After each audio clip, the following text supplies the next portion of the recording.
Fala pessoal, bom dia a todos. Vamos lá com a frente 2 hoje, né, dando continuidade àquele capítulo de indústria, que é o capítulo 3. Eu já falei para vocês todos esses conceitos aqui, só que nós estamos nas fases da industrialização, lembra disso, tá? Nós estamos na fase 3 agora, ó. Primeira fase já foi, segunda fase já foi. Lembra que eu coloquei os fatores locacionais, né, das duas fases? Nós já falamos tudo isso e falamos dos modos de produção na aula passada. Aí, nós vamos agora começar a terceira e a quarta fase, certo? Então pode pôr aí, terceira fase. Para ficar padronizado, tá? Eu lembro que eu estava colocando para vocês, né, o ano, né? A terceira fase, pessoal, vocês vão ver aí que a gente estava colocando sempre de 100 em 100 anos, né? A terceira fase ela vai aparecer ali por volta de 1950, tá? E dá para a gente falar que a terceira fase ela não terminou, mas ela vai começar a ser substituída pela quarta fase já por volta ali de 2010, por aí, entendeu? Então dá para a gente falar que durou menos do que 100 anos, né? Apesar dela não ter terminado, mas a quarta fase ela vai, né, atropelando essa terceira fase. As inovações tecnológicas elas são muito grandes, então é difícil a gente quantificar isso, né, numa escala de tempo, tá? Fica mais complicado, né? Quando a gente estava falando de primeira e segunda fase era muito mais fácil, era meio que determinado, ó, é dessa maneira, ó, é desse jeito, a produção é assim, entendeu? Então agora, né, é muita inovação tecnológica, as coisas vão, né, numa velocidade muito rápida, certo? Então pode colocar aí, terceira fase, 1950 até 2010, né? Põe uma interrogação aí nesse 2010 que, né, não dá pra gente afirmar, tá? Aí na ordem, pessoal, eu estava colocando os países, não é isso? Bom, os países que fizeram parte da primeira e da segunda, lógico que eles vão fazer parte da terceira e da quarta, óbvio, né? Vamos colocar aqueles novos que entram nessa terceira fase, tá? Nesses novos, dá para a gente falar basicamente dos emergentes, né? São os países emergentes. Então, a gente pode colocar aí BRICS, lembrando que o R, né, tem a questão da Rússia barra o RSS, que a gente já colocou ele na segunda fase. Só que como, né, virou o RSS e depois voltou a ser Rússia, né, desmembrou tudo as repúblicas, dá para falar que a Rússia começou meio que do zero, tá, no pós-RSS. Então, né, dá para a gente colocar aí os BRICS nessa terceira fase. Tá? Aí Brasil, Índia, China, África do Sul, eles, né, começaram de fato, né, num período aí que vai entre 1930, 40, 50 em diante, tá? A industrialização. Dá pra gente colocar os tigres, né? Os tigres eles vão começar a despertar ali lá por volta dos anos 70, né? Então teriam os novos e os velhos tigres. Os velhos tigres, que é dos anos 70, seriam aí a Coreia do Sul, a Singapura, né?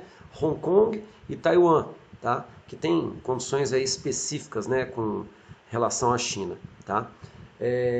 E dá para falar dos novos tigres, né? Os novos tigres, Indonésia, Tailândia, Malásia, Vietnã, tá? E Filipinas. Já vi material que coloca aí Camboja, que coloca Laos. Eu acho que é forçar muito a barra, tá? Por enquanto esses 5 aí já tá bom como os novos tigres, beleza? São esses os países. Aí depois a gente colocou a fonte de energia, né? Bom, fonte de energia, pessoal, agora dá para colocar uma porrada, né? O petróleo continua, óbvio, né? Mas dá para a gente falar agora de energia nuclear, inclusive, dá para a gente falar de gás natural e dá para a gente falar das energias renováveis, né? Hidrelétrica a gente já havia falado, que dá para a gente falar basicamente de eólica e solar, né? Que vão começar a aparecer muito, né? E, por que não, biocombustível com o etanol, né? Se a gente pensar, também é uma fonte de energia, beleza? A teoria, pessoal, a teoria que dá para a gente falar aí desse período seria um liberalismo ainda e já começando aí por volta, né, dos anos 60, 70, 80, lembra que eu havia falado isso, né, no capítulo anterior de globalização, já começando a ideia, né, do neoliberalismo, tá? Não tem uma colonização de países. Eu lembro que eu tinha colocado, por exemplo, quando eu falei de liberalismo para vocês, eu falei fim do mercantilismo, né, prática do livre comércio. O que dá para a gente falar agora é que nós temos uma pré-globalização, tá? As nações elas estão começando, né, a expandir as suas áreas de atuação fora do seu limite territorial, né? qual seria a grande marca, o grande expoente, né, dessa expansão fora do limite territorial? As transnacionais. Tá? A formação das transnacionais, que vão se tornar aí empresas globalizadas, empresas mundializadas, né? Devido a alguns objetivos, a gente já falou também de transnacionais, né? Buscar mercado, buscar, né, mão de obra mais barata, dependendo do lugar, buscar uma mão de obra mais qualificada, né, num tecnopolo. Nós já falamos dessas estratégias, tá, das transnacionais. E o capitalismo, pessoal, dá para a gente falar que ele é um industrial, claro, nunca vai deixar de ser industrial, porque tem indústria, né? Mas agora é um capitalismo que essas indústrias, elas pegam parte desse capital e começam a aplicar, né, em bolsas, formando holdings, né, disponibilizando capital para investimento, né, externo, e tanto em investimento externo quanto interno. Tá? Então dá para a gente falar já nessa terceira fase de um capitalismo financeiro, beleza? Dá para falar tranquilamente do capitalismo financeiro. Fechou? E a quarta fase, pessoal? A quarta fase não tem como, né? Nós estamos vivendo ela, né? Já se fala hoje até de agricultura 4.0, para vocês terem uma ideia. Né? Quando eu for falar de agricultura, eu vou falar sobre isso para vocês. Tá? Então, quarta fase, vocês podem colocar de 2010, interrogação. Pode até pôr 2010, interrogação, tracinho, interrogação. Né? Não se sabe, não dá para a gente ter uma noção disso, certo? Os países, pessoal, que são aí considerados os expoentes da quarta fase, eles são 3, tá? Que dá para a gente falar aí, né, desses expoentes seria Japão, Alemanha e Estados Unidos, basicamente. Tá? A indústria 4.0 começou a ser falada nesses 3 países. Né? A gente tem alguns setores aqui no Brasil que praticam já, né, algumas ideias da indústria 4.0. Como eu disse, que a própria agricultura, né, o maquinário utilizado, né, é um maquinário produzido na indústria 4.0 por causa, né, dessa ideia aqui da internet das coisas. Tá? Então, dá para falar que a gente já tem algumas práticas em alguns países, mas os 3, né, que são considerados aí os pioneiros disso, né, Japão, Alemanha, Estados Unidos. Beleza? Fonte de energia, pessoal, dessa indústria 4.0 continuam as mesmas que a gente já falou anteriormente, tá? E dá pra gente falar que não é uma fonte de energia, obviamente, tá? Mas que a indústria 4.0 ela tem um núcleo, vocês vão ver que agora a gente vai acabar mudando um pouco isso. Toda vez é isso, né? Eu tô gravando alguma coisa, tem uma porra de um barulho, é impressionante, até na escola. Eu nunca vi coisa igual. Bom, o núcleo dessa indústria 4.0 é a IoT, tá? Internet of Things, tá? Internet das coisas. Vamos colocar uma definição do que é essa IoT. A IoT, pessoal, ela é baseada na Big Data. Big Data é o servidor, tá? O servidor que tem, né, informações armazenadas, tá? Imagina, gigantesca, imagina a Big Data da Toyota, né? Só porque a gente falou de Toyota no capítulo anterior. Então, a partir dessas informações que estão armazenadas, toda a linha produtiva, toda a produção vai ser comandada pela internet das coisas, tá? Literalmente, dá para você ter uma linha de produção aqui no Brasil, sendo que o sistema que comanda essa linha de produção é a IoT que está lá em Tóquio, lá no Japão, tá? Da Toyota, por exemplo, certo? É isso.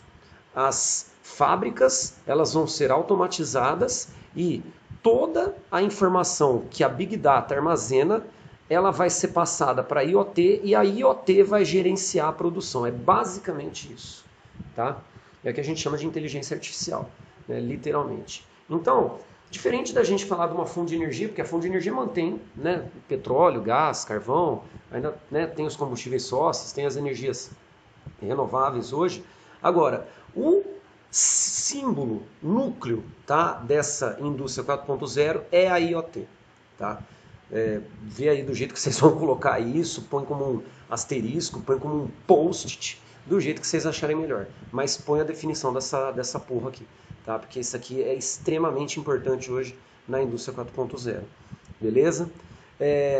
Que dá pra gente falar de uma teoria é o neoliberalismo, né? A gente já falou que pega um pouco o neoliberalismo na terceira, que seria um pré-globalização, até entrar a globalização, e aí dá para falar de neoliberalismo. Né? Dá para a gente falar da globalização agora total, né? É só ver a produção que é feita na indústria 4.0, o tanto de etapas, e o tanto que é descentralizado, e o tanto que dá para ser descentralizado pela IoT. tá? Então dá para a gente falar que é totalmente globalizado.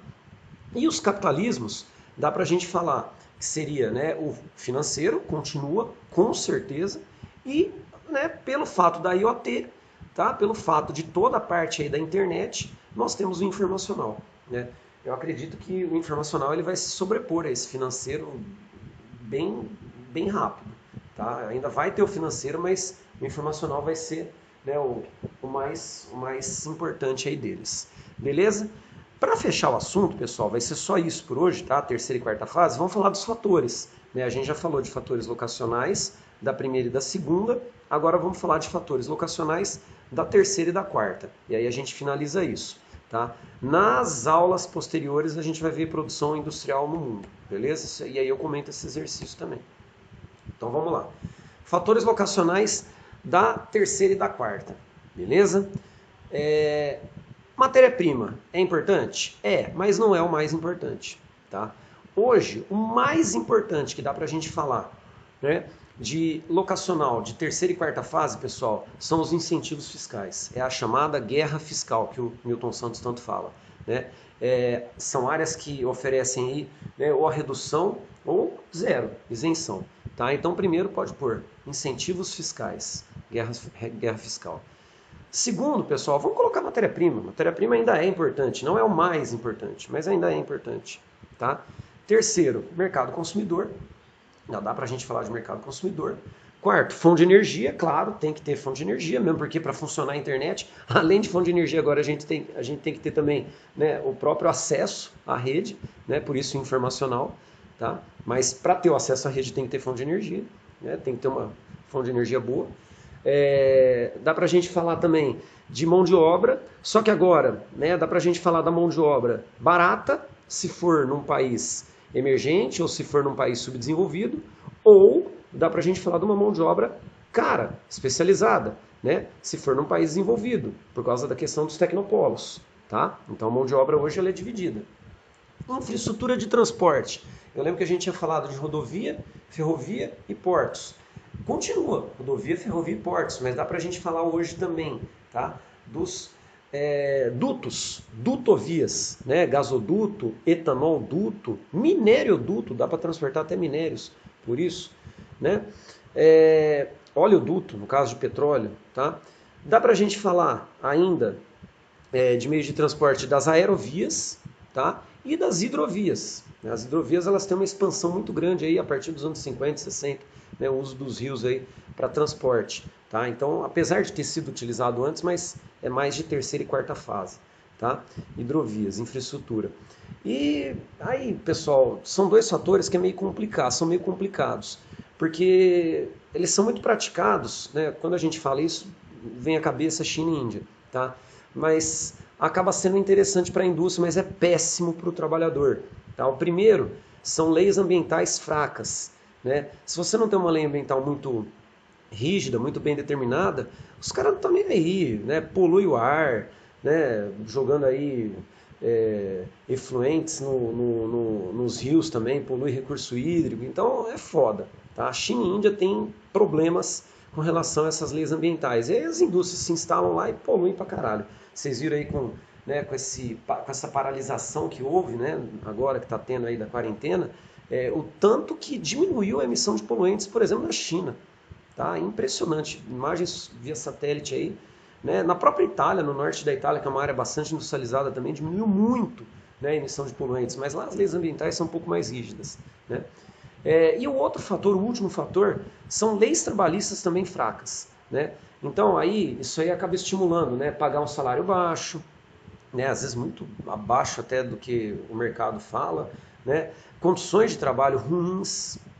A gente tem uma superexploração de mão de obra em vários países, né, trabalhos que a gente chama de análogos à escravidão, tá? Então acaba entrando como fator locacional, tá? Leis ambientais fracas e leis trabalhistas fracas, mas assim, elas acabam sendo boas para as indústrias, mas ruins para os trabalhadores. Beleza? Por hoje é só isso. Entraremos, né, na produção industrial mundial a partir da semana que vem, sexta-feira que vem. Beleza? Saudades pra caralho de vocês. Bons estudos aí, gente.